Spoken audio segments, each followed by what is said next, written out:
about the October the 7th attacks last year.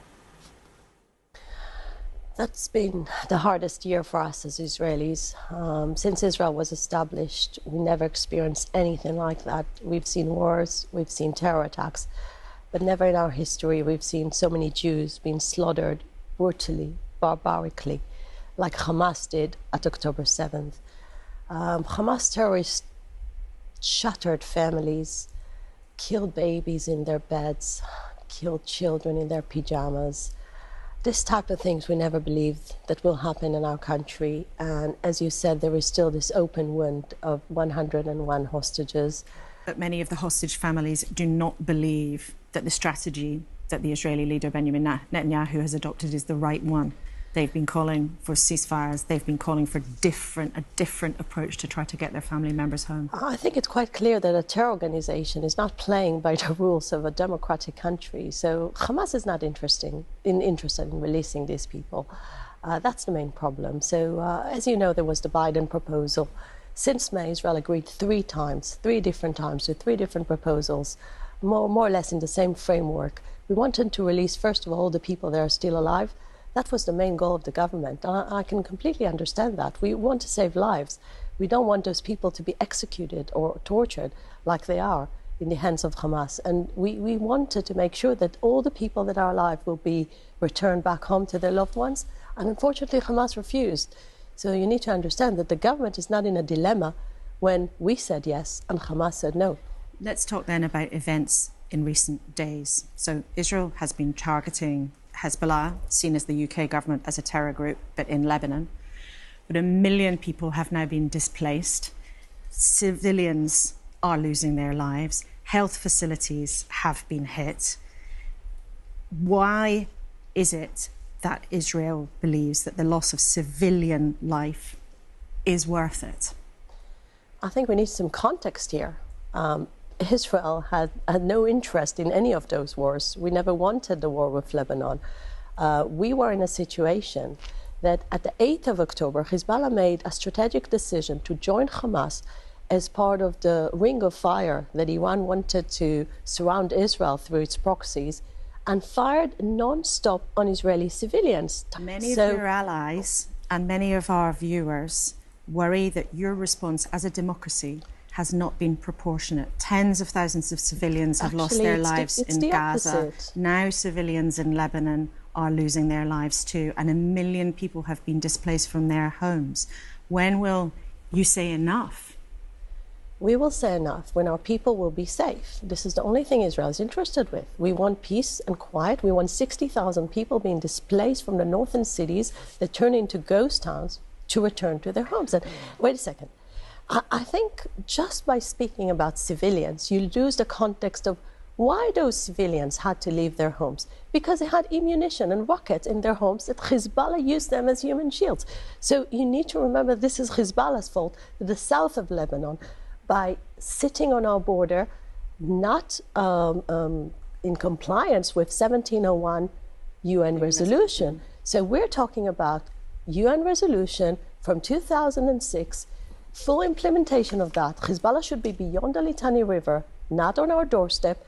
Hezbollah was planning to do the same ground invasion that Hamas planned. Israel cannot afford another 7th of October. But you say the UN there, you mentioned the UN resolution 1701 there. The UN has also said that what Israel's doing in the West Bank, for example, is a highly concerning pattern of the unlawful use of force. And our Prime Minister Keir Starmer has written today that a better future for Israel, which the UK wants, will not be won by traumatising and orphaning another generation.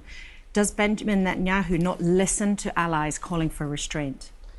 We're listening to all our allies. We appreciate very much Britain's support. Ignoring them? Wait a second. We appreciate very much Britain's support. Britain is a great ally of Israel. But at the same time, what would Britain do if it was under 10,000 rockets non-stop? Can you imagine Liverpool And Manchester being abandoned for a year, I cannot imagine even 10 minutes that your Prime Minister would have allowed a rocket attack on your northern cities, people being evacuated, losing their homes, having no horizon to come back home.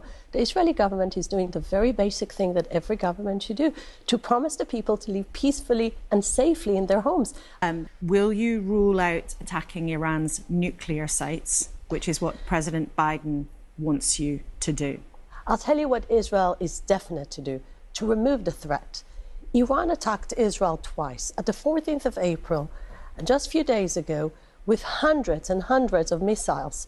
Those missiles were targeting civilians. Those missiles could kill thousands of people if Israel didn't have such a good protective systems, and at the same time very disciplined civilians that were in shelters. So we're not interested to be under a missile threat from Iran.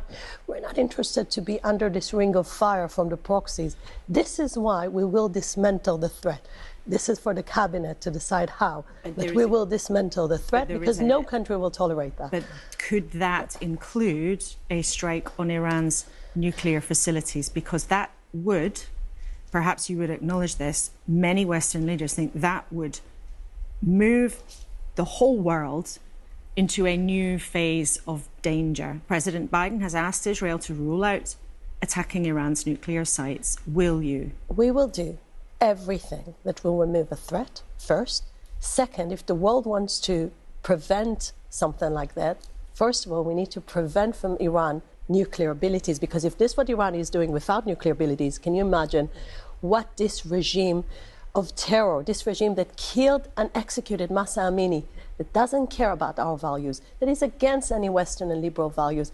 Can you imagine what this regime can do? Prime Minister Netanyahu has said he wants this moment to bring about a change in the balance of power in the Middle East. What do you mean by that? What does he mean by that? It's very simple. We realized at the 7th of October that we cannot live with a jihadi, genocidal terror organization on our doorstep, and we are making sure those terror organizations won't exist by eliminating their leaders, by making sure they won't have the infrastructure, by reducing the amount of missiles they have.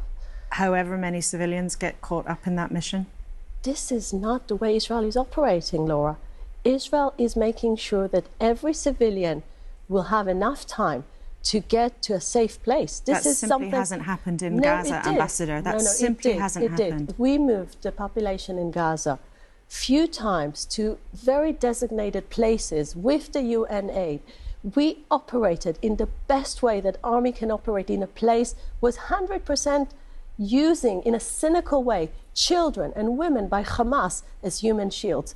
This is Hamas creating this double war crime by using its own people as human shields. You cannot blame Israel for that. They used hospitals, kindergartens, civilian facilities as a big storage of rockets against Israel. So you cannot blame Israel for that. And Israel did so much to make sure the population in Gaza will be safe and will be out of harm. Your allies are very concerned, however, that your response has not been proportionate, and your allies here in the UK and in the United States still believe in the long term the only way through this is a two-state solution for the Palestinian people to have a land of their own.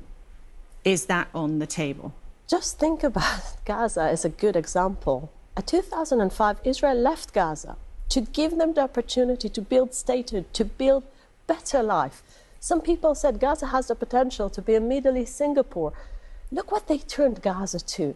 The big terror monster that attacked Israel at the 7th of October. So there is no trust between Israelis and Palestinians at the moment.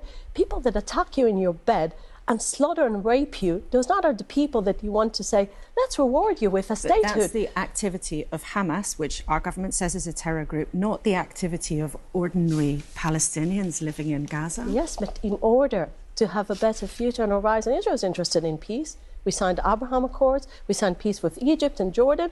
The problem is when the Palestinian people are hijacked with this radical genocidal ideology, you cannot start working this path before you'll have a better education in Gaza. But does the path to peace involve Palestinians, in the end, having a land of their own? The leadership of the Palestinians must recognize the right of Israel to exist. At the moment, unfortunately, you have a corrupted leadership in the Palestinian Authority. alongside people that are supporting Hamas and Hamas barbaric attack of the 7th of October, there is a long way to go.